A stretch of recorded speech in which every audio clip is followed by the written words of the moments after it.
Hi everyone, Tracy DW here.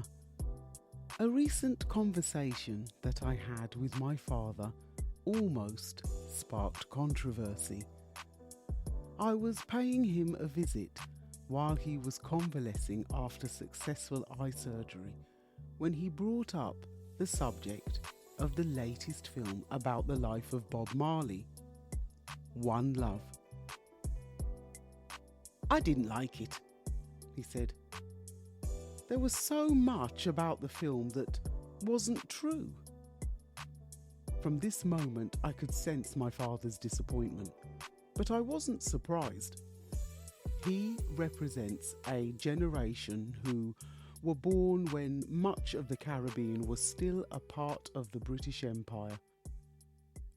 On arrival to the UK in the 1960s, his generation experienced a lot of racism, fueled by ignorance and propaganda. And even in today's climate, we still have to challenge, question and resist the extent to which this ignorance and propaganda still persists. Like many, my father is a staunch believer that where there are facts, therein lies the truth. And this should be the case. Even though they came from different islands, my father was born just a few years after the birth of the reggae icon. I began to imagine the potential parallels of life experience as boys and teenagers that they may have in common, given that my father also has a musical background. I also began to realise that I was missing a trick in overlooking the gold mine of experiences and memories that both my parents and other older relatives could reveal about life in the Caribbean during the post-war colonial era. It was nationalism and the strikes of the labour movement which initially paved the way for Jamaica's journey to independence.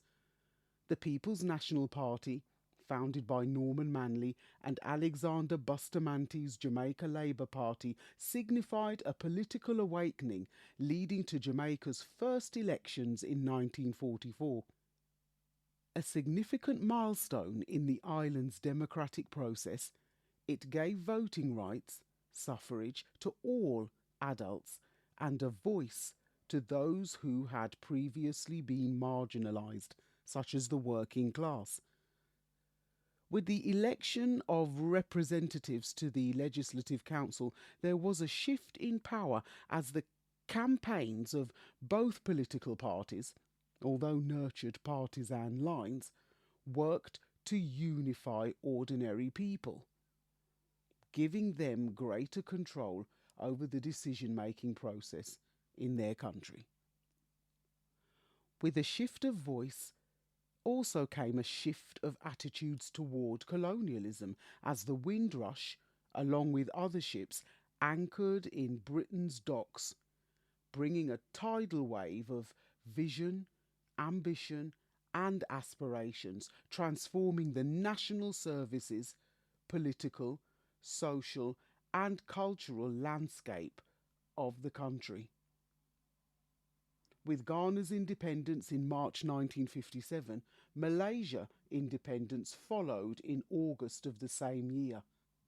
As the Mau Mau uprising had instigated the Kenyan emergency since 1952, by 1960, British PM Harold Macmillan was forced to acknowledge that Britain's imperial ambitions should be brought to an end. Although he acknowledged colonialism as an outdated and unsustainable concept, there were members in his parliament who opposed nationalism and still thought that they were able to do what was impossible: control the wind and change the direction it was blowing in. There were so many things in the film, One Love, that did not happen, and the focus was always on Bob's marriage with Rita, blurted my father. Now, I didn't see anything untoward about this, as Rita was the only woman that Bob ever married, and although he had children with other women, he was still married to Rita at the time of his death. After having this conversation with my father, I went to view the film for myself. The film began at the time of the state of emergency in 1976, with flashbacks to Bob's childhood and his early attempts as a teenager to break into the Jamaica music scene. From my perspective, I admired the portrayal of a black man in touch with his roots, unwavering in his principles, who understood how music was a great leveller and unifying force. A black man who proclaimed his message to the world, but home was where his heart was, as he always put his family first. And a black woman, highly talented and ambitious in her own right, giving up her own centre stage, she became the backup to her husband's creativity and nurtured his career. A positive force in her husband's life, she supported his decisions and made room for his flaws, but also held him accountable to them.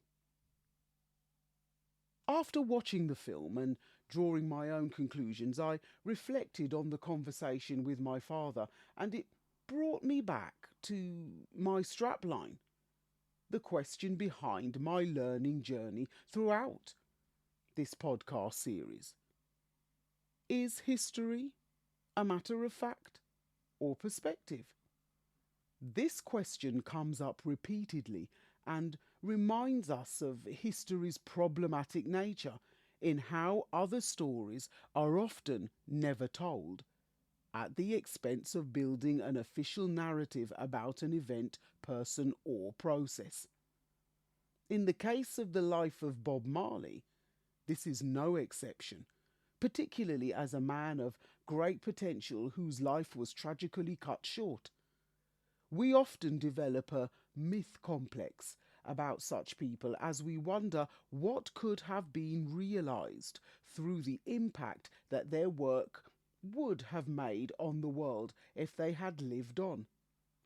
Much of Bob Marley's life, as his musical journey, his Rastafarian belief, and his social and political views have been well documented through what he has expressed about himself, as well as through the eyes of those who were closest to him.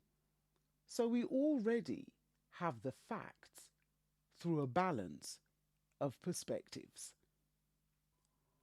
In knowing that before the pandemic, there were more reggae bars in Japan than there were in Jamaica, the legacy of Bob Marley does not only reside in the amazing back catalogue of compositions with his group, the Wailers, but also in the work of many musicians, past and present, whose own artistry has been influenced and inspired by him.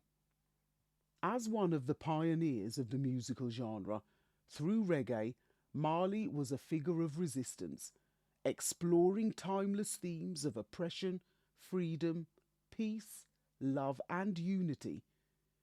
His music served as a litmus paper for the political and social processes at the time of his own country's transition from a British colony to independence.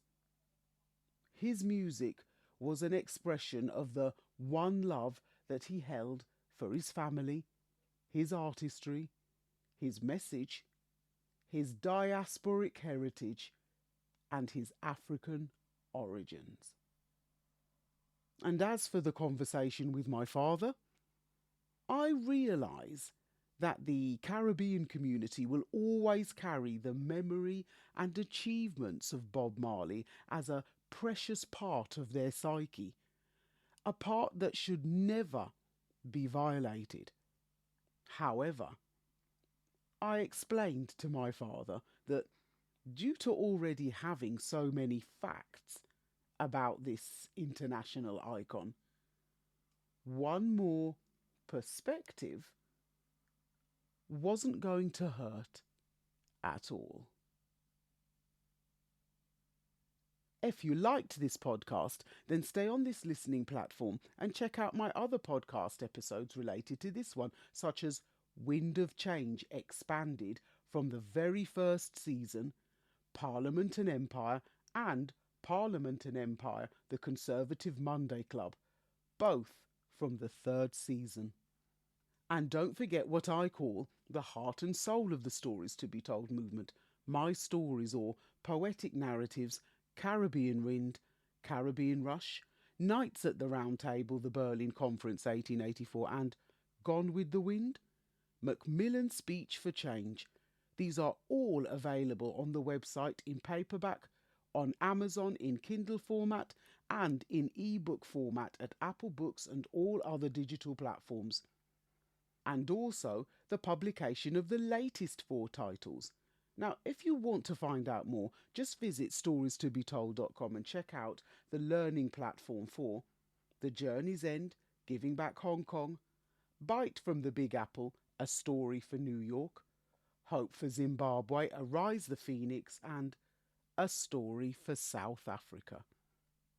Visit storiestobetold.com for my latest newsletter and promotional giveaway for this month for one lucky person on my email list. And if you'd like to sign up to my email list, just visit the website and sign up where you can opt in and receive your free samples of my first 4 titles. And it's also an opportunity to enter the draw for a monthly giveaway. Now, if you're a regular listener, why not try the Name That Podcast challenge? There are 3 parts or 3 options to choose from, and you can enter the competition by naming the 5 episode clips from just one of the options. And just send me an email with your answers. And that's it. You're in the draw with a chance to win an exclusive Stories to be Told merch bundle. It's as simple as that. 3 winners will be announced on my live event in August. And finally, remember that you can also send me an audio message on the SpeakPipe link, which is also in the show notes, so don't be a stranger. Feel free to like, follow and share us on social media when you visit the website. Just click on to whichever social media platform you would like to follow us on.